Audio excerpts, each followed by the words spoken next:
Fala galera, sejam bem-vindos a mais um episódio do Cirrus Talk, um podcast feito para empreendedores. Eu sou o Cristiano Freitas, sou sócio e fundador da Cirrus Contabilidade, idealizadora desse podcast e agora host do podcast que vocês ouvem. E hoje eu trouxe um parceiro, um cliente, um amigo aqui. A gente vai tirar várias dúvidas, entender um pouco como que está esse processo de marcas digitais, de novos produtos. Ele vai contar um pouco para a gente de tudo que tem sido de desafio, que eles estão criando, que estão construindo, mas vocês vão ver já já. Esse cara hoje é partner e diretor financeiro na Adventures. Fernando, bem-vindo. Obrigado, Cris. Muito obrigado pelo convite. E já agradeço desde já no começo aqui, não só pelo convite de estar aqui, mas pela parceria que a gente tem no mundo corporativo. Vocês estão sempre lá nos ajudando, nos apoiando nessa jornada. E tenho certeza que a gente não construiria nada sozinho sem vocês aí. Valeu. Ah, legal. Fico feliz de ouvir isso, hein? Falei, ó, escutem o Fernando agora, hein? Fê, acho que, primeiro, cara, obrigado por ter vindo, né? Espero que a gente tenha uma hora ali, um tempo de papo. Eu brinco que eu preparo uma pautinha, eu sempre mando pro convidado, mas aí no meio da pergunta você fala, opa, gostei disso, né? Vamos falar mais. Então é de fato um momento de conversa ali pra gente poder bater um papo mesmo. Eu acho que queria sempre, para nivelar, te apresentar um pouco ali para o público, para os empreendedores. Fala um pouquinho de você, da sua jornada e até a sua chegada ali na Adventures, e aí depois a gente fala um pouquinho sobre o desafio atual. Legal, fechado. Boa, Cris, eu nasci em Americana, interior de São Paulo, pertinho de onde vocês ficam lá em Campinas. E a minha carreira profissional foi basicamente a carreira da grande parte das pessoas que hoje é sócio de startup, né? Que começou em grandes corporações e depois migrou para esse mundo de startup para empreender, para construir um negócio diferente. Né? Eu me formei em economia na Unicamp, lá em Campinas, e eu comecei minha carreira como estagiário em consultoria estratégica na Bain Company. Depois eu fui trabalhar na Dow Chemical, uma multinacional americana na área financeira. Isso tudo durante a faculdade, né? E quando eu saí da faculdade, eu sempre fui aquele cara específico de finanças, mas não 100% com aquela cabeça técnica de contabilidade. Você sabe bem quando a gente troca que, esse é o meu braço direito aqui de contabilidade. Eu nunca fui aquele cara de finanças específico técnico, né? Eu sempre fui o cara de finanças muito voltado para o business, porque assim, eu acho que o grande diferencial de qualquer profissional de finanças é entender o que está acontecendo com o negócio, quais são as alavancas de valor, como utilizar os instrumentos financeiros para gerar valor para aquele negócio, para os acionistas e para todo mundo que está ali envolvido, né? E aí, quando eu estava me formando, tinha trabalhado até então na área financeira, e aí eu decidi, falei, cara, eu não sei se é isso que eu quero para minha vida, eu não sei se eu quero seguir uma carreira de finanças a vida inteira. O que eu vou fazer? Cara, eu vou me inscrever em algum programa de trainee, que normalmente você tem a oportunidade de fazer um job rotation, rodar várias áreas antes de definir onde você vai atuar. E aí, aí eu decido o que eu vou fazer da minha carreira. Legal. E aí eu tive a oportunidade de ser aprovado no trainee GMT, que é o Global Management Trainee da Ambev, que para mim foi a minha grande escola, onde eu passei grande parte da minha carreira, e foi lá da Ambev que me trouxe aqui para a Adventures, depois eu vou contar um pouquinho disso. Fiquei 7 anos na Ambev. Nesse 1 ano como trainee, tive a oportunidade de conhecer desde como promotor, executo o produto na gôndola do supermercado, até como vendedor de rota, visita o boteco, até como a estratégia global da empresa se desdobra, né? Então, rodei várias operações no Brasil, fiquei nos Estados Unidos, na Bélgica, né? Quando eu voltei para o Brasil, na Ambev, aí assumi a primeira função atuando em M&A. Comprei 2 cervejarias para a Ambev, Cervejaria Colorado e Cervejaria Vals. Você é ocupado por isso, então. Legal, muito bom. Na época, o pessoal da cervejaria artesanal ficou meio assim, Colorado está sendo vendida para a Ambev, os caras vão destruir a cerveja. Movimentou o mercado, né? Foi a primeira grande aquisição, né, desse mercado craft. Mas, o Marcelão, que é o fundador da Colorado, está lá até hoje, testa toda a receita. Legal. E é um negócio muito bacana que a gente realmente não pôs a mão, deixou o negócio do jeito que ele estava. Legal. E aí trabalhei em M&A, fui gerente financeiro regional, fui 2 anos da área comercial da Ambev, toquei grandes contas, toquei a conta do Grupo Pão de Açúcar, do Grupo Carrefour, do Grupo Big, que foi muito legal também para ter essa visão de negócios, né, de comercial, de estar na ponta, de entender como as coisas funcionam no mercado. E, por último, fui gerente nacional de preços das cervejas premium da Ambev, e foi nessa função que eu tive a oportunidade de conhecer o Ricardinho, que na época era VP de marketing da Ambev, um dos fundadores da Adventures, que é onde eu estou hoje. Legal. E aí foi isso que acabou me trazendo aqui, né? Em 2020, na pandemia, eu saí da Ambev e fui para uma startup de saúde, chamava Amparo Saúde, minha primeira experiência nesse mundo de startup, como sócio, head de finanças. toquei uma rodada de captação de investimento lá, a gente fez um Series B e posteriormente a gente vendeu essa empresa para um grande grupo de saúde do Brasil, no qual eu fui trabalhar como gerente executivo de planejamento financeiro. E aí, mais ou menos em setembro do ano passado, o Ricardinho tinha saído da Ambev em dezembro de 2020 para empreender. Em setembro de 2021, o negócio já tinha atração, já tinha um porte maior, então eles estavam buscando ali um diretor financeiro, uma pessoa para tocar a área financeira da empresa. Eu lembrava dele, a gente conversava, chamei ele no LinkedIn e falei, pô, Ricardinho, essa oportunidade legal aí, vamos conversar? Vamos, e tô aqui hoje. Que legal, cara. Não, e o seu objetivo de fazer um job rotation de fato aconteceu, né, cara? Porque eu achei bem legal, assim, o giro, né? Então, assim, comecei em finanças, fui para business, eu visitei, participei de vários processos e hoje, agora tá explicado muita coisa, gente. Que às vezes eu falo com o Fernando, você vê que você é um cara de uma visão ampla, né? E você falou algo ali, né, se apresentando, que eu dou muito valor também, cara, porque geralmente, assim, a área de economia, que legal que você é filho da Unicamp ali, tenho muitos amigos ali. Eu me formei na PUC, né? Geralmente PUC e Unicamp ali tinha... Te falar que eu não tenho muito orgulho de ser filho da economia da Unicamp, não, que é uma vertente de economia ali que eu não concordo muito. Exato, né? Mas ali eu fiquei, e eu trabalhei com muitos fundadores, empreendedores, né? A Unicamp durante muito tempo tinha tem ainda nessa pegada de inovação muito forte, e aí é bem legal ali. Então pode ser que a gente tenha alguns amigos em comum e não sabe, cara. Com certeza. Muito legal. E aí o que você falou que eu acho que falando dessas áreas, né, economia, contábil, administração, etc., a gente geralmente vai para um caminho muito técnico da coisa, né? E a gente se descola que cara, eu tô ali para trazer valor, agregar valor, e eu não consigo fazer isso se eu não entendo o processo, eu não estou ali no dia a dia. Fala um pouquinho mais disso, da onde que veio essa sacada, e aí depois a gente conecta ali com a Adventures, contando um pouquinho também do desafio agora. Cara, eu acho que isso começou, assim, na Dow, quando eu trabalhava como business controller. Eu era o controller de uma das unidades de negócio, né? Pô, reportava o P&L, etc. Era um trabalho financeiro técnico. Só que eu sempre gostei de estar no mercado. O head da unidade de negócios me chamava para ir junto visitar cliente, me chamava para estar lá na ponta, onde as coisas acontecem. E aí, com isso, o Excel, a gente fala que o Excel aceita tudo, né? Isso. Mas, o difícil é executar, né? Esse é o grande desafio. Então, eu sempre fui um cara que quis entender quais são as dificuldades, quais são os desafios do mercado, como é que a gente está se posicionando como empresa. E desde então, sempre me interessei por isso, assim. E aí, foi assim. Massa, muito legal, cara. Eu trabalho, por exemplo, contabilidade, dos braços é a parte tributária que... Eu brinco que no Brasil, cara, você tem que entender, né? E aí, quando eu olhava os empreendedores, pagando aquilo de imposto, eu falei, não, tem que dar uma economizada para essa galera, né? E aí, onde a meu pulo do gato foi exatamente isso.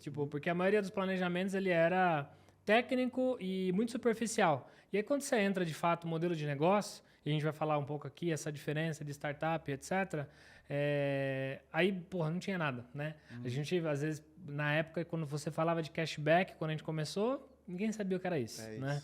Quando você falava de marketplace, ninguém sabia o que era isso. Eu falei assim, então, se não tem, vai ser construído. Então, cabe a gente ir direcionando e tal. Então, é muito, muito massa a visão. E isso é importante para a galera que nos acompanha também, Fer, que além de empreendedor, também tem muita gente que quer atuar em startup. E acho que esse é um puta diferencial quando eu tenho a oportunidade de vivenciar em várias startups diferentes. Os diferentes perfis, sabe? Se eu tenho um perfil só técnico, e aí olho muito para a área, para processo, e esse cara, né, que olha de uma visão global e de papel, etc., que a gente vai falar depois. Show. Não é à toa que esse cara é parte, né? Então, né, tem um valor aí nisso. É isso. E aí, falando um pouquinho da Adventures, né? Conta um pouquinho da galera, para quem não conhece, né? Falei, estão reinventando um monte de coisa boa aí. Então, fala pra gente. Cara, Cris, falar da Adventures, eu sempre começo explicando que, cara, tem uma verdade que a gente acredita, que é sob essa verdade que a gente constrói todo o nosso modelo de negócios. Que é o seguinte, a gente acredita que com o passar dos anos, e daqui para frente principalmente, as pessoas vão passar cada vez mais a consumir produtos, comprar bens, experiências referenciadas por pessoas nas quais elas admiram e nas quais elas confiam, nas quais elas se sentem próximas. E por que isso, né? Se a gente for pensar, uma das revoluções que o surgimento das redes sociais e da internet lá no começo dos anos 2000 trouxe, foi que antes disso, a produção de conteúdo ela era concentrada nos grandes players, né? Então, o conteúdo que você consumia ele era monopolizado pelas grandes produtoras de conteúdo ou pelas grandes marcas que tinham orçamento de marketing para colocar um comercial na TV, para produzir um conteúdo, etc. Né? E com o advento das redes sociais, houve um movimento que a gente chama que é a democratização da produção de conteúdo. Né? Hoje, no Instagram, no TikTok, qualquer pessoa, como eu, como você, a gente está aqui produzindo um conteúdo. Né? E a atenção das pessoas, que antes estava nesses grandes canais de mídia tradicional, hoje se pulverizou em múltiplos produtores de conteúdo. Então surgiram os influenciadores, as grandes celebridades começaram a tomar mais relevância, né? E a gente acredita que esse é o futuro, né? Legal. Porque eu vou te fazer uma pergunta. Cara, você ama alguma marca que você consome? Assim, porque você ama uma Gillette? Você ama uma Nescau? Você ama o arroz que você consome? Você não ama. Você consome talvez por conveniência, porque você está acostumado a consumir. Preferência, hábito, né? É etc. isso. Mas, hoje, nas redes sociais, você, acompanhando uma pessoa, um produtor de conteúdo, você se sente muito mais próximo dessa pessoa, né? E quando você se sente mais próximo, você cria uma relação, uma conexão com essa pessoa que vai te fazer consumir algum produto, alguma coisa que aquela pessoa indica, né? Então, a gente acredita que essa democratização da produção de conteúdo, consequentemente, tem um movimento de que a atenção das pessoas vai estar nesses produtores de conteúdo e quanto mais atenção você tem, mais dados você tem do seu consumidor, mais relevante seu produto é e mais você consegue vender. Né? Então, a gente acredita que o futuro de bens de consumo é o futuro da Creators Economy, que é a economia dos criadores de conteúdo. Né? Se a gente for pensar, as grandes marcas já estão vendo esse movimento. Né? Elas estão passando a usar esses influenciadores para divulgar as marcas que já existem. Né? Mas a gente entende que o marketing 1.0 é um marketing no qual uma marca chega e fala: Cris, eu te pago R$500 para você divulgar meu produto. E é isso. Ponto. Esse é o que já foi. O que já é conhecido. Já ali é já conhecido. Existe um segundo que também já é conhecido, que é: Cris, eu te pago os R$500 e eu te dou royalties. Okay. Então, você vai ganhar sobre a venda. Já gera uma conexão um pouco maior com o criador de conteúdo. O 3.0 é, por exemplo, o que o Federer fez com a Running, que é a marca de artigos esportivos. Né? A Running foi conversar com o Federer, para o Federer ser um embaixador da marca. Em troca, o Federer pediu equity. Então, ele tem lá 3% da Running e só usa produtos da Running. Então, é o Media for Equity, que a gente chama, que é o modelo 3.0. Mas o modelo 4.0, que é o que a gente está mirando, que a gente acredita que é o futuro, não é a marca chegar e te dar um pedaço de equity. É um criador de conteúdo construir a sua marca. Usar toda aquela audiência, toda aquela atenção que ele tem para verticalizar essa mídia e construir o seu produto, construir a sua marca. E aí, lá fora do Brasil, a gente já tem N exemplos, né? Por exemplo, a Kylie Jenner fundou a Kylie Cosmetics, uma Kardashian, vendeu a empresa, 50% da empresa, por $600 milhões para Coty. A Rihanna fundou a Fenty Beauty, vai fazer um IPO agora, $3 bilhões de valuation. O MrBeast, que é um youtuber, ele abriu a hamburgueria dele e bateu o recorde mundial de maior número de vendas de hambúrguer num dia. E lá fora, esses criadores de conteúdo já estão vendo que eles conseguem rentabilizar muito mais a sua audiência criando as suas marcas, vendendo produto, tendo equity em cima disso, do que simplesmente recebendo para fazer um public post, recebendo para fazer uma publicação de alguma marca que talvez ele nem se conecte genuinamente com essa marca. Né? E aqui no Brasil, a gente acha que esse movimento ainda está só começando. Né? O mercado dos Estados Unidos está muito na frente. Aqui a gente vê alguns influenciadores tentando seguir por esse caminho, mas o mercado brasileiro tem muitos desafios nesse sentido. Né? O mercado de agenciamento de celebridades no Brasil é muito amador ainda. Uma celebridade aqui não sabe como operar uma marca. Ela sabe, talvez, fazer um post, cantar, ser uma atriz. Mas como criar uma marca, ser um CEO de uma empresa, ela não sabe. Né? Então, a gente acredita, cara, que essa tendência da Creators Economy, na qual as grandes celebridades, as pessoas que detêm a atenção, que, na nossa opinião, a atenção é a commodity mais valiosa no mundo hoje, porque se você tem a atenção das pessoas, você tem tudo, essas pessoas estão vendo que elas têm que usar essa atenção para verticalizar essa mídia e rentabilizar em cima disso, através da criação de marcas próprias, para terem equity. Né? Então, esse é o princípio fundamental sobre o qual a Adventures foi construída. Né? E aí, como a gente vai fazer isso? Né? E aí é legal falar o nome Adventures. Ad vem de advertising e Ventures vem de criar novos negócios. né? Então, a gente opera na interseção da Creators Economy. De um lado, a gente tem um braço de serviços, que é o braço de advertising, que é basicamente a gente ajudar as marcas já existentes a serem bem-sucedidas nesse mercado da Creators Economy. Então, como que uma marca, por exemplo, hoje a gente atende John Deere, Tinder, ReHap, Zap Imóveis, Mercado Livre, entre outros grandes clientes. Como é que essas marcas são bem-sucedidas nesse novo mercado no qual a atenção das pessoas está nas redes sociais, nos criadores de conteúdo? Então, a gente tem todo um stack de serviços para ajudar as grandes marcas a serem sucedidas nesse novo mercado. Legal. E aí a gente pensou, a gente está vendo essa tendência para o futuro. A gente já construiu aqui um stack de serviços de criação de conteúdo, de comércio eletrônico, de tecnologia, para ajudar essas marcas a serem bem-sucedidas nesse novo mercado. Então, o segundo passo, a fase 2 do plano vamos usar todas essas capacidades para construir as nossas marcas próprias. Como? Em sociedade com as grandes celebridades, com os grandes criadores de conteúdo. Então, esse é o grande passo que a gente está dando esse ano. A gente tem o objetivo de se tornar o maior ecossistema de marcas nativas digitais da América Latina, em parceria com as celebridades. E, basicamente, cara, o que a gente faz chega numa grande celebridade, por exemplo, o Gustavo Lima, que é a nossa primeira celebridade, a gente acabou de lançar o perfume dele, comprem aí, @ClubeGL. Pode fazer público ou não pode? Lógico que pode. A gente depois deixa o link e vou deixar até o meu cupom de desconto aí, hein? Isso, boa. E a gente chega na celebridade e fala assim, cara, olha só o potencial que você tem de fazer dinheiro aqui, de fazer equity, versus o que você ganharia simplesmente recebendo de uma marca para divulgar. Quanto que você receberia, Gustavo Lima, para divulgar uma marca de perfume? 2, 3, 4 milhões de reais por ano?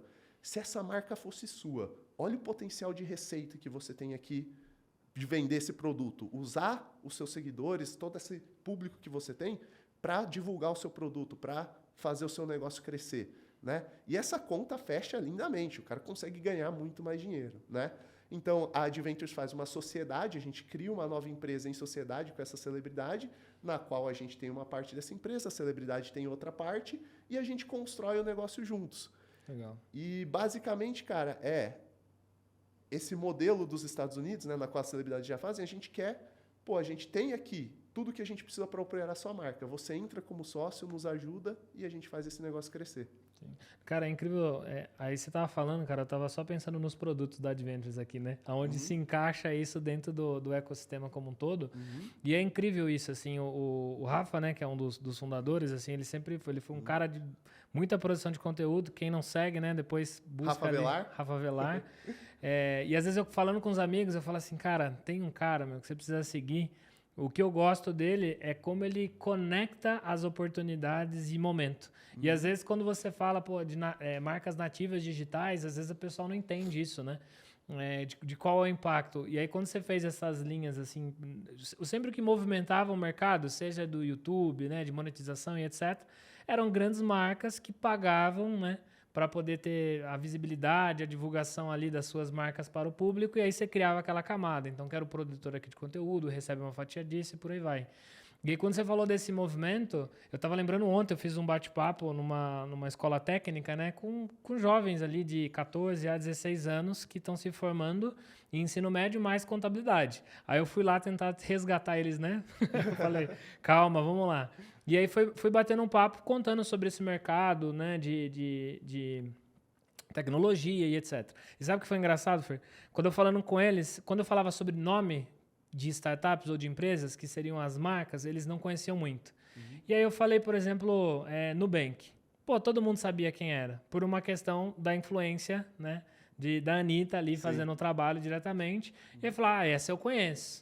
E aí e é engraçado que existem outras startups que a galera usa, mas ela não faz essa conexão. Sim. E a maioria deles ali acompanham micro-influenciadores, né? Sim. Então, quando você fala de artista e etc., você vê que mudou esse padrão, né? Porque o cara, ele não... Simplesmente a gente estava falando isso no almoço aqui um pouco antes.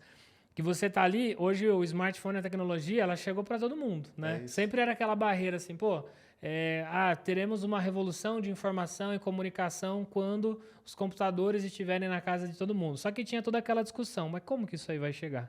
E aí, quando a gente teve o surgimento de smartphone, e aí o custo foi ficando marginal, cara, aí você consegue direcionar o que você quer ver, quem você quer seguir. E é engraçado que é paixão, que é o que você falou. Pô, eu não tenho, assim, adoro a Gillette, por exemplo. Nada contra, tá? Então, mas, assim, não é o ponto da marca. Mas, às vezes, você cria admiração pela pessoa, cara. Sim, Né? é isso. Aquela paixão, então, se o cara fala, pô, eu quero ter. É a mesma coisa. Depois eu queria falar um pouquinho mais desse lançamento e tal, até para entender de estratégia, mas é bem massa ver o posicionamento como um todo, né? E aí a gente vai vendo esses encaixes. Tem a Brand Lovers agora também, Sim, não é? falar um pouquinho também. Legal, muito bom. E aí, assim, até de Adventures, como que é o seu papel hoje lá dentro, né? Que aí você falou, a gente ficou pensando, a gente estava trocando um pouco aqui da nossa rotina, né? Porque eu tenho aqui uma linha de serviço para apoiar grandes marcas, a gente tem esse braço aqui de Ventures, né? Para apoiar ser sócio, né? Dessas celebridades, criar as próprias marcas. Como que está o papel ali do Fernando hoje lá na Adventures, né? Eu falei que eu sei que você trabalha bastante, né? Que eu viro e mexe, ele me manda o áudio e falei, cara, tranquilo, né? Estou online aqui também, vamos embora. Fechado. Cara, hoje eu sou diretor financeiro do grupo, né, Adventures Inc., que são todas as verticais de negócio. E, basicamente, é justamente isso que você falou, é um dos grandes desafios dessa cadeira.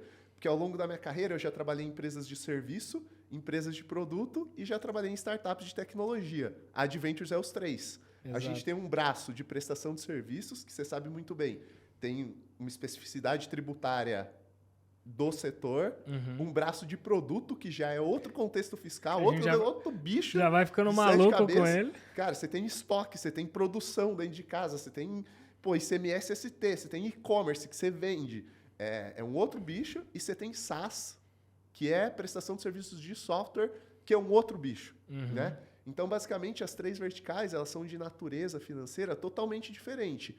Então, um dos grandes desafios hoje da cadeira é a gente olhar para cada uma dessas verticais da forma com que tem que ser olhado, né? Até do ponto de vista financeiro, tributário, enquadrar cada uma, buscar oportunidades tributárias dentro de cada uma e, principalmente, na hora de dar suporte para o negócio, poxa, quais são os indicadores que eu vou olhar de uma empresa de serviços? Eu tenho que olhar como é que está minha margem bruta ali para ver se eu estou alocando mais pessoas no time do que eu deveria ou não, como é que eu estou diluindo meus custos fixos dentro desse negócio.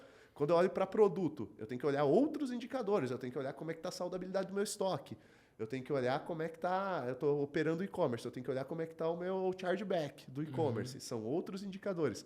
Quando eu falo de um business de tecnologia, de SaaS, poxa, são outros indicadores, quanto é que está o CAC, LTV, quanto é que está o GMV, quanto que eu estou gerando de GMV.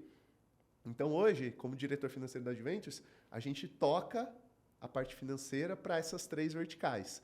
E, basicamente, olhando para baixo, ali para dentro do time, né, eu divido o meu time ali, basicamente, em 5 caixas. Né? Então, eu tenho a primeira, que é... Pera aí, pega a caneta e anota agora, hein, meu? Porque isso é uma pergunta que geralmente a galera faz, assim. Pô, como que será que é a estrutura, né? Então, agora vai a dica. Bora. Boa. Eu tento sempre trabalhar, cara, no conceito de shared services, né? Então, eu tento ter um time único que suporta essas três verticais de negócio e não pessoas alocadas 100% na vertical, até porque eu entendo que a gente consegue otimizar a estrutura. Legal. Então, hoje a gente tem um time ali de mais ou menos 25 pessoas, e eu divido basicamente em 5 caixinhas. A primeira é FP&A, que é planejamento financeiro, então é quem faz todo o reporting de resultado, quem faz então, estamos entrando agora em budget, um período do ano de planejar o ano que vem, um período super importante. Fica maluco, né? Nesse mundo VUCA, você fala, deixa isso aí para o trimestre.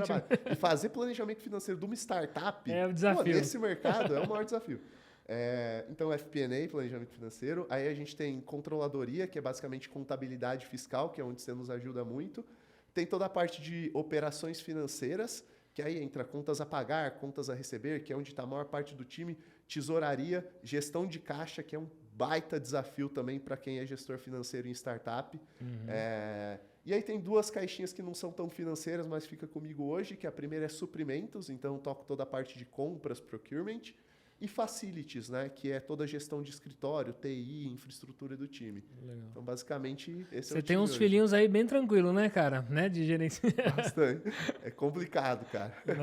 E sabe uma coisa que é engraçada? Eu não te perguntei, aproveitando até por isso. Você tem um racional, né? Basicamente, de estrutura, de time, de áreas, essa visão de units por modelo de negócio. E isso leva tempo, né? Para quem está na área financeira entender, né? E pelo menos o que eu tenho acompanhado, eu falo com muitos parceiros, eles têm uma grande dificuldade quando eles chegam dentro de uma empresa de base tecnológica, dentro de uma startup. Pior ainda se ela está em fase de growth ou escala, né? Que está tudo acontecendo ao mesmo tempo. Por essa virada aqui de mindset, sabe? Tipo, porque quando você vem de uma companhia grande, consolidada, você já tem os processos, já tem os hits, os procedimentos, está claro. O orçamento, ele existe, muda, mas ele não é algo que, assim, tão tortuoso de ser elaborado.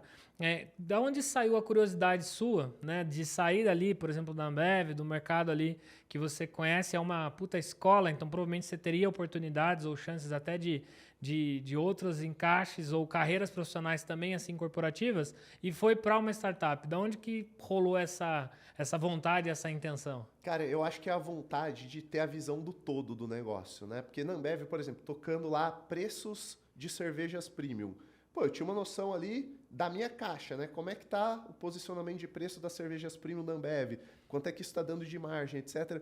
Pô, eu não sabia nada como estava performando, por exemplo, a linha de não alcoólicos da Ambev. Eu não sei como estava performando o Core Business, que é cerveja Core. Eu não sabia como estava performando a Ambev fora do Brasil. Eu não sabia como estava performando as linhas, por exemplo, de orçamento de custo fixo, né? Então, pô, era um negócio mais nichado, porque por mais empresas muito grandes, por mais que você cresça na carreira, ainda assim as caixas são muito específicas, né? Eu falei, cara, eu sempre tive uma visão de sócio, né? Que, pô, é você pensar no bem do todo do negócio, né? Então, fazer esse movimento, né, de ir para uma startup foi muito nesse sentido. Pô, vamos olhar para a empresa como um todo, né? E eu acho que esse é um dos desafios de gestor financeiro de startup, né? Porque dentro de uma startup, pô, um gestor financeiro tradicional, vendo uma startup queimar a caixa todo mês, primeira coisa que o cara quer fazer é cortar custo. Esse negócio não está dando lucro. Tem que passar a faca aqui. Só fazendo a listinha de corte. É isso, cara. Quando eu sentei na cadeira, foi a primeira coisa que veio na minha cabeça. Ainda mais vindo da Ambev, vamos fazer um orçamento base zero aqui, começar do zero e ver o que precisa gastar aqui. Não precisa. Só que numa startup, cara, você tem estágios diferentes, né? Você tem estágios de growth e até dentro de uma mesma empresa, você tem que ser muito inteligente em como você pensa a alocação de capital do grupo, né? Porque, vou dar um exemplo da Adventures. A gente tem um business hoje de serviços. Pô, já é um business estabilizado. A gente presta serviço para grandes empresas. Não é aqui que a gente acha que está a geração de valor futura dos acionistas. Então, esse business de serviço, ele tem que me gerar caixa. Se eu estiver queimando dinheiro aqui, tá errado. Por outro lado, eu tenho o braço de Ventures, que é o que a gente falou, que é de lançamento de marcas próprias, que está no começo, que é onde é a grande nossa aposta para o futuro, que é a gente ter as nossas marcas. E construir marca custa dinheiro. Então, pô, aqui é onde tem que estar minha alocação de capital. Aqui eu estou disposto a queimar a caixa no começo para fazer esse negócio escalar, né? Então, no momento que você sai de uma grande corporação e senta numa cadeira de startup, você tem que ter essa visão do negócio de, pô, onde realmente tem que gerar dinheiro e onde tem que queimar a caixa para crescer. Legal. Não, e é super legal, cara, você falando disso, porque tem muitas startups que têm esse braço, né? Tem uma linha de serviço e você tem uma linha ali de produto que está sendo desenvolvida e aí quase sempre a galera joga tudo isso num bolo só e bora queimar. Só que aí você às vezes está queimando caixa com uma operação, com uma atividade que deveria ser eficiente, né? E uma coisa que você fala, quando a gente fala de queima de caixa, eu queria ouvir a sua opinião, assim. Tudo bem que vários produtos eles vão ter estágios de desenvolvimento diferentes, né? Então, pô, se eu estou lançando um produto que o mercado não conhece, obviamente eu tenho que pensar tudo, né? Preço de aceitação ali daquele novo produto no mercado, quanto que custa efetivamente para produzir aquilo e etc.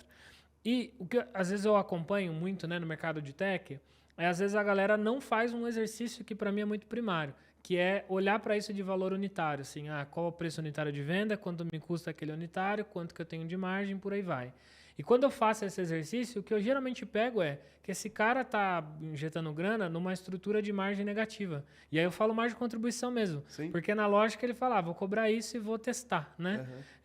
Quanto que você equilibra isso, por exemplo, no início, por exemplo, de uma venture, né? Porque tem muitos custos não sabidos, né? Cara, o que você falou é 100% o que eu falo todo dia lá. Cara, porque assim, o que você tá falando é, eu tenho que ter, mesmo que o negócio queime caixa em termos absolutos, uma visão de unit economics. Que é, pô, cada produto que eu vendo tem que me dar dinheiro. Porque se eu chegar num volume específico de faturamento, aí esse negócio começa a gerar caixa, porque começa a diluir minha estrutura de custo fixo.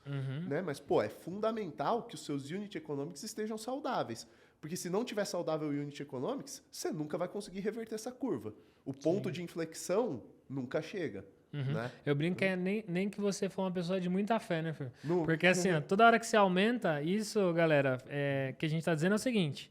Quando você olha para Units Economics, você vai olhar para a oferta individual. Se a sua oferta individual, seja um SaaS, seja um produto, ela sempre tem que ter uma margem bruta positiva, de forma simples. Então, se eu ofereço por 100, posso gastar 99, mas ela tem que ter, né, uma margem de 1 ali, que é positiva. Porque a injeção de capital, ela vai fazer com que isso ganhe escala. Só que se você escala algo que te traz um unit saudável, em algum momento o ponto de equilíbrio, que é quando essas coisas empatam, chega. E eu fico desesperado, cara, que às vezes... Excelente explicação.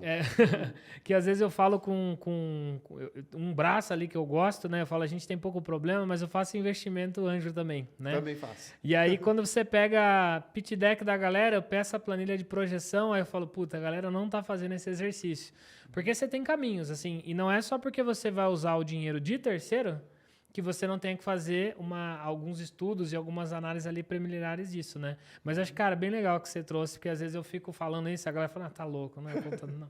Não, mas, cara, não tem milagre, né? Você tem que ter essa visão. Exatamente. Eu sempre cito, por exemplo, a Conta Azul, né? Que é um software de RP online para PME. E, cara, no começo eles cobravam R$ 9,90 numa assinatura de um RP. A gente é da área, a gente sabe a complexidade que é botar um sistema financeiro. Primeiro, operacionalizar um sistema financeiro, quanto mais ser o cara que desenvolve, né? E eu falei, cara, logicamente ali eles estavam com uma estratégia de entrada, de penetração de mercado, e eles estavam subsidiando aquela solução. Só que se não tiver um plano claro de quando você vai deixar de subsidiar, de dar subsídio, ter um business, cara, aí você só vai injetar dinheiro e vai queimar. Ainda mais nesse novo mercado de venture capital agora, Exato. Que o capital está cada vez mais caro e mais escasso, né? E foi legal, né, Fer? Você viu que a maioria das empresas que tem essa visão de caixa, de units, etc. Teve um reporte recente, acho que do Sling Hub, alguma coisa assim, depois a galera dá uma pesquisada, que ele mostrou, tem muito capital disponível e está rolando, só que está muito mais... escasso do ponto de vista, assim, ó, não é dinheiro a perder de vista, né? Isso. Vamos analisar os números. E justamente a nossa estratégia já nesse novo mercado ter um business gerador de caixa e usar esse dinheiro para reinvestir nas nossas alavancas de crescimento de modo que a gente não necessariamente precise de capital externo. Então... Cara, fala mais sobre isso, porque eu acho que eu gosto disso de alavanca de crescimento ali, de modais, e até acho que tá contando um pouquinho desse caso mesmo de lançamento, como que foi um pouco de estrutura, porque isso também é um pouco que eu vejo que pega muito empreendedor, sabe? Ele tem uma boa ideação, tem ali uma visão interessante, vai lançar produto, serviço, etc. E às vezes erra, né? Eu ia falar caga, né? Mas depois qualquer coisa ele... Douglas, corta essa parte aí. Mas, peca nisso, sabe, cara? Tipo, de ter essa visão de ponto... Tipo, vocês tinham algum planejamento de, tipo, botão de stop, quando aquilo ali faz sentido, quando não faz? Como que vocês estruturam um lançamento desse? Que eu acho que são alguns desafios, assim. Você falou, tem muito claro que é a visão 4.0 disso, né? Da autoridade, das marcas, dos artistas e como passarem a ser donos de negócio. E como que foi um pouco essa criação, sabe? Queria que você contasse um pouquinho. Cara, eu gosto de estruturar isso, que existem negócios de dois grupos, né? Nessa visão. Negócios de resiliência e negócios de oportunidade. Negócios de resiliência são aqueles no qual você tem uma vantagem competitiva e você opera em mercados que já são estabelecidos e mercados que são difíceis de serem disruptados, como é o nosso caso do business de serviços. Poxa, a gente tem um stack de serviços, a gente opera num mercado de publicidade, de criação de conteúdo, de e-commerce, que sempre vai existir esse mercado, né? E a gente tem um bom posicionamento ali. Então, esse é um business resiliente, né? Um business que vai perdurar na nossa visão. E business resilientes, ele não vai crescer numa taxa exponencial, mas ele tem que ser sempre gerador de caixa. Legal. Ele sempre tem que dar margem positiva, porque ele existe para ser perene, né? E do outro lado, você tem as oportunidades, que é onde a gente enxerga esses lançamentos das marcas próprias, né? Que é a criação das nossas marcas em parceria com as celebridades. Business de oportunidade, normalmente, eles têm uma alavanca de crescimento muito exponencial, que é o que a gente acredita que vai acontecer nesse mercado de Creators Economy, que já está acontecendo fora do Brasil, que a gente já viu acontecer com a marca do Gustavo Lima. Vou até te dar um inside information aqui. A marca do Gustavo Lima, a gente abriu uma pré-venda. Breaking news, hein, gente? Vamos lá. A gente abriu uma pré-venda, não abriu para todo mundo, focada nos fã-clubes, nos seguidores mais ativos do Gustavo Lima. E na pré-venda, a gente vendeu mais de 15 mil perfumes.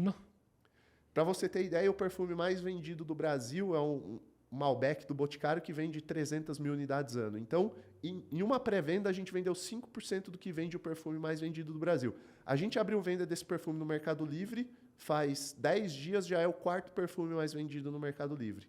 Então, esse é um business de opcionalidade, porque ele pode crescer exponencialmente. E é aqui que estão as nossas apostas, que é onde a gente tem que investir dinheiro e é onde a gente acredita que vai gerar muito valor para os nossos acionistas. Cara, muito interessante, porque quando você fala quanto tempo tem, né, quando você faz um comparativo, por exemplo, de Malbec, mercado, de empresa, e você falar de um lançamento fechado, né, que não é público, e você atingir 5% do mesmo volume, é incrível, cara.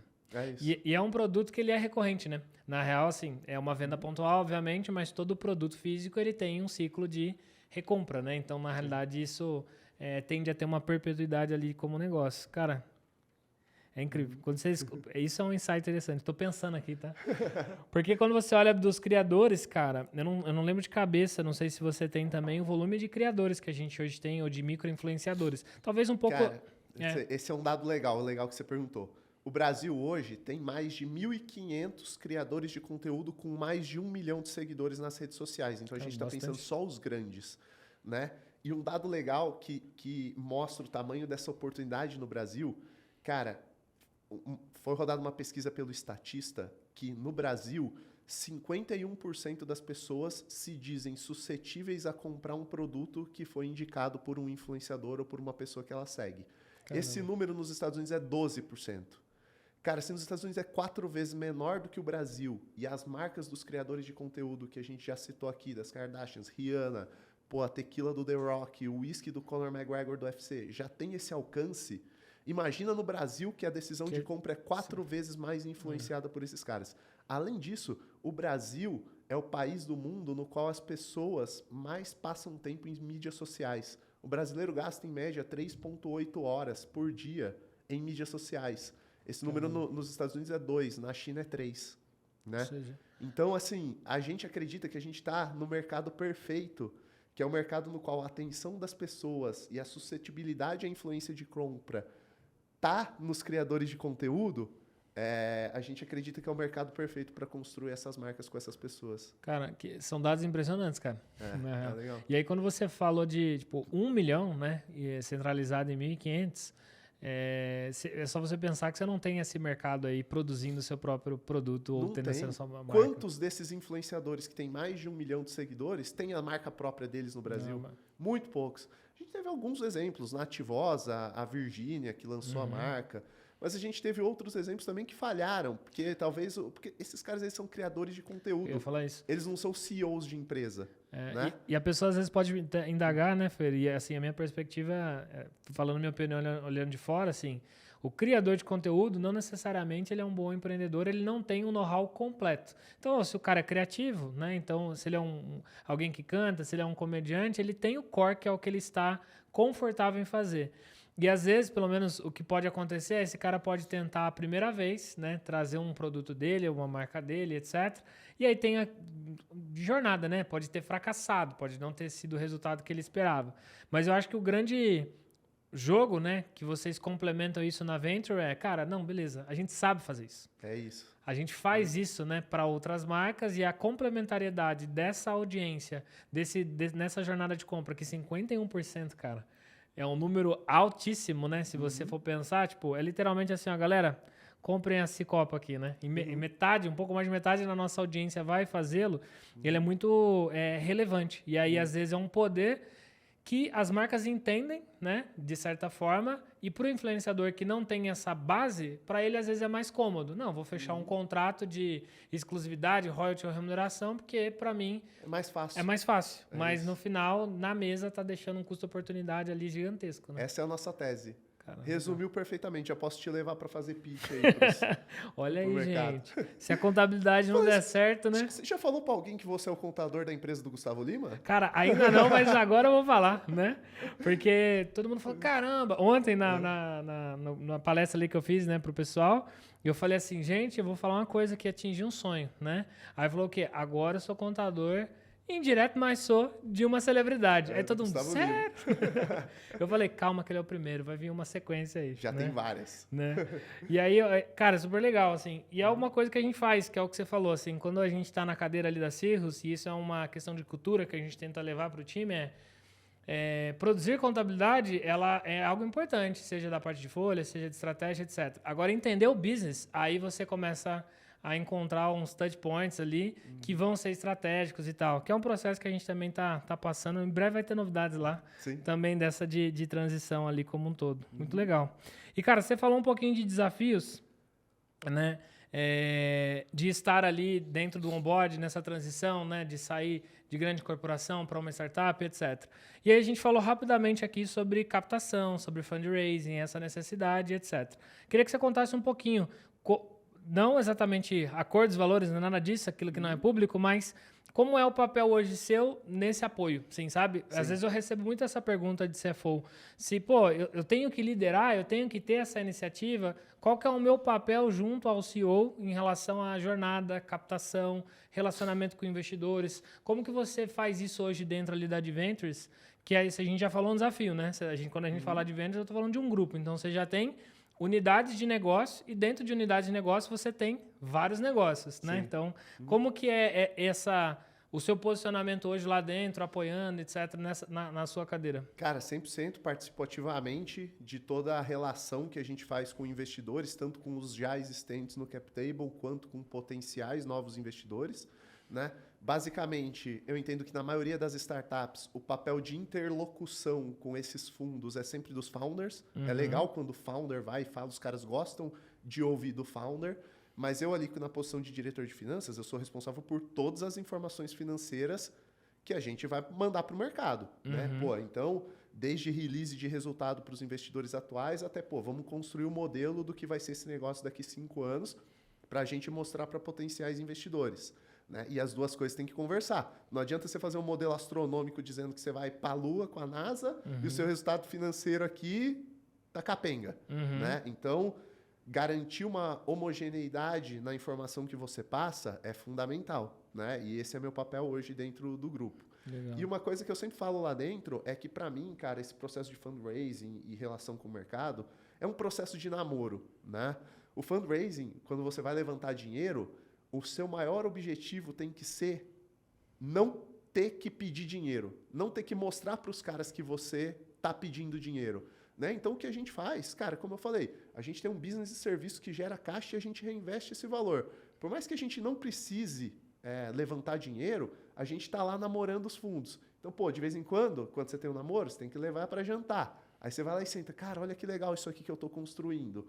Olha aqui, o que eu vou fazer nos próximos 6 meses? Está aqui, eu vou entregar esses 5 milestones estratégicos aqui que vão me colocar em outro patamar de execução. Mostra para o cara, promete, daqui 6 meses eu vou entregar isso aqui. Depois de 6 meses, você volta para o cara e fala, lembra dos 5 que eu te prometi? Está aqui o que eu entreguei. Né? E aí, o mais legal do fundraising não é quando você tem que pedir dinheiro, é quando o cara fala, deixa eu pôr dinheiro, deixa eu entrar. Na hora que você inverte a mesa, né? É isso. É o famoso FOMO, Fear of Missing Out. O cara tem que querer estar nesse negócio. Né? Então, eu acho que essa é a grande sacada. É você não deixar para fazer um processo de fundraising. Isso tem que ser constante. Você tem que estar conversando com esses caras o tempo todo, tem que estar ali mostrando o que você está fazendo, tem que mostrar para eles o tamanho do desafio que você vai enfrentar. Então, eu acho que essa é uma grande sacada aí. Cara, legal. Porque, na real, o pessoal para, né? Não é um projeto, né, Fer? Não é um projeto. Não é. Na real, assim, se você entende... todos os negócios, né, que desejam crescer exponencialmente, em algum momento ele vai ter algum tipo de financiamento. Quando você olha para empresas de tecnologia, é conhecido, né, jornada de captação, sai aquele monte de reportagem, seed, pré-seed, série A, série B, você até se perde, né, tipo, em qual tá, mas a abertura de um capital em bolsa, ela não deixa de ser uma espécie ali de financiamento, que é quando você faz o IPO e aí pega ali um capital. E quando a gente olha para uma abertura de capital de uma bolsa, né, as empresas elas falam, pô, deixa eu começar a olhar para os meus units, né? Mas eu sempre provoco os empreendedores, né, nas conversas e tal, é assim, cara, não. Na realidade é um relacionamento. Se você for tratar como um projeto, você vai parar daqui 12 meses para olhar como as coisas foram e aí tentar criar uma storytelling razoável para que os investidores atraiam. O que é muito mais fácil, você manter esses caras nutridos e aí é literalmente deixar o corpo no baile, né? Eu não vou com ninguém, mas eu vou estar ali. E essa sacada que você falou do IPO é um dilema que eu acho que todo gestor financeiro de startup tem, que a gente até conversa. Né? Pô, quando você vai fazer um IPO, você tem que ter um nível de governança seguindo altos padrões de demonstração financeira, de auditoria, de processo interno, né? E conforme uma empresa está escalando, muitas vezes você não consegue adequar processo na mesma velocidade, né? Então, um dilema diário que é colocar na balança o quanto eu vou implementar processo e governança que talvez vai burocratizar mesmo um pouco dos processos internos, porque acaba acontecendo, né? E deixar a companhia um pouco mais lenta, mais engessada, mas isso vai me sustentar lá na frente quando eu tiver um IPO, versus, pô, vamos crescer, vamos fazer as coisas da forma mais rápida possível, né? Então, você conseguir dosar, né, a implementação de políticas, processos e governança na medida certa, de modo a não desacelerar o crescimento da empresa, eu acho que é um grande desafio da Caixa. Não, você falou, eu lembrei de um amigo, cara, que ele era um dos co-founders e ele cuidava da área financeira. E aí eles tinham essa visão, sabe, de captação. Ele falou assim, cara, uma coisa que eu não quero trazer de experiência da outra startup é ter uma área mínima de governança. Então, as minhas finanças, elas têm que ser super organizadas e tal. E aí, uma vez eu fui visitar a sede, né? E aí tinha na parede, assim, uma foto de um carinha de suspensórios, etc. E aí estava escrito, o burocrata, né? Que era como ele era chamado pelo time. E aí eu brincava com ele, falei assim, calma, cara, né, no longo prazo você vai ter o mérito, e ele foi uma das empresas que foram vendidas, né, negociadas, e praticamente não teve nada de pontos que foram evidenciados no processo ali de due diligence, etc. E é legal isso, né? Só que é uma das coisas que você sente na dor, né, na real. E esse peso aí eu imagino como seja, porque quando você fala de melhor processo, que é o que eu falei para você, que muitas vezes quem vem de uma grande corporação quer fazer. Fala, não, peraí, deixa eu botar um orçamento base zero, deixa eu ver como é esse controle, quem aprova compras, quais são os limites. Na área financeira, a gente recebe muita informação, então você tem que entrar nas demais áreas para entender. Só que aí quando você vê isso, você fala, putz, eu vou travar, né? Exato. Então, que prato que é o equilíbrio, né? Tudo bem, vai, a gente segura esse e vamos embora para os outros. Porque eu sempre falo, se o cara não tem produto, se ele não tem tração, né? Se ele não demonstra crescimento e resolve uma dor, cara, ele pode ter o balanço demonstrativo que for, né? Não vai adiantar. Então, acho que esse equilíbrio ali, ele é legal. Que bom saber. Que é uma dor de todo mundo. Quando às vezes eu vou orientando, eu falei assim, cara, você acha que eu tô muito para frente, né? Será que eu tô muito moderno, né? Nesse direcionamento?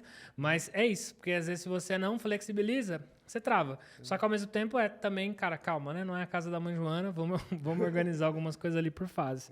Bem massa. E Feire, até trazendo aqui indo pro nosso finalmente, eu falo que a gente se empolga aqui, vai embora, né?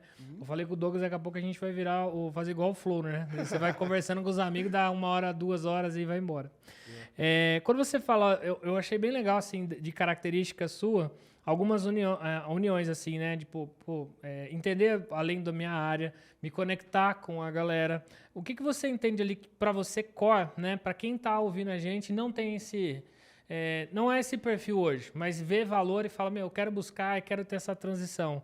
O que seriam competências ali que você enxerga em você que, faz com que essas coisas sejam diferentes, sabe? Tipo, por exemplo, vamos falar ali como, não sei se soft skills nesse caso, porque quando você fala de hard skills, elas são treináveis, né? Sim. Então, quero entender sobre valuation, pricing, você tem como, né? Ter complementaridade ali de currículo, de conhecimento. Mas quando você fala de muitas dessas relações, para mim elas vão muito mais em soft skills, assim, sim, né? Não tão mensuráveis, assim. O que você acha que é mais, não digo crítico, mas que é uma oportunidade legal ali para quem quer buscar essa mesma alternativa, esse posicionamento? Eu acho que curiosidade, eu sempre fui curioso para entender o que está por trás dos números que a gente está vendo. Então, quanto custa para produzir um perfume do Gustavo Lima? Custa tanto. Da onde que vem isso? Fui lá na fábrica de aroma para entender como é que o cara faz o aroma, como é que dosa, como é que esse produto é embalado depois, né? Então, curiosidade realmente para entender o que está por trás dos números e o que está acontecendo no mercado, no negócio, eu acho que é fundamental. E eu acho que o segundo é negociação. Eu acho que em todos os momentos, quando você está em organizações de alto crescimento, você está dia a dia negociando com seus clientes internos e externos. Então, muitas vezes você tem que fazer uma concessão e muitas vezes você tem que falar, não, isso aqui não tem como. Né? Então, você saber dosar, que é um pouco do que a gente falou da balança de governança ou não, mas voltado mais para o dia a dia do negócio. Né? Você saber dosar até onde você vai ceder os interesses de uma outra área e até onde você vai impor o que é melhor para você. E eu acho que para isso, para você ponderar essa balança, é muito importante você pensar como sócio. Né? Então, hoje, a Adventures é uma partnership. Né? Então, hoje, a gente, dos 320 colaboradores, a gente tem cerca de 30, 35 sócios que têm equity da empresa. E todo mundo, independente da vertical de negócios, tem equity do grupo. Né? E, o legal do sócio é que ele vai tomar uma decisão pensada no que gera mais valor para o grupo, para o todo. O que eu fiz nesse dilema? Eu sempre penso, o que vai gerar mais valor para o acionista? O que vai construir o nosso futuro e o que vai fazer a gente chegar no nosso sonho lá na frente de ser uma companhia de bi de dólar e fazer IPO. Né? Então, eu acho que esse é um negócio legal, né? Você ter mentalidade de sócio. Legal. Né? Não, isso é legal, cara. É bem interessante porque, de fato, você... Eu sempre falo que uma negociação, ela faz sentido quando ela é boa para os dois lados, né? E muitas vezes você nem sempre vai se deparar com alguém que tem o mesmo momento, consciência ou clareza com você do outro lado. Então, qual que é o valor que eu mediu isso? E aí acho que olhar para o todo, né, como companhia, etc., é bem legal. E eu falo isso muito na contabilidade, né, cara? Às vezes o meu time fica lá, por exemplo, crescendo e tal, e às vezes, sei lá, o empreendedor gasta uma grana e não tem comprovante, né? E aí fala, pô, é uma despesa indedutível. Aí o cara fala, mas eu posso fazer isso? Eu posso pagar um fornecedor sem nota?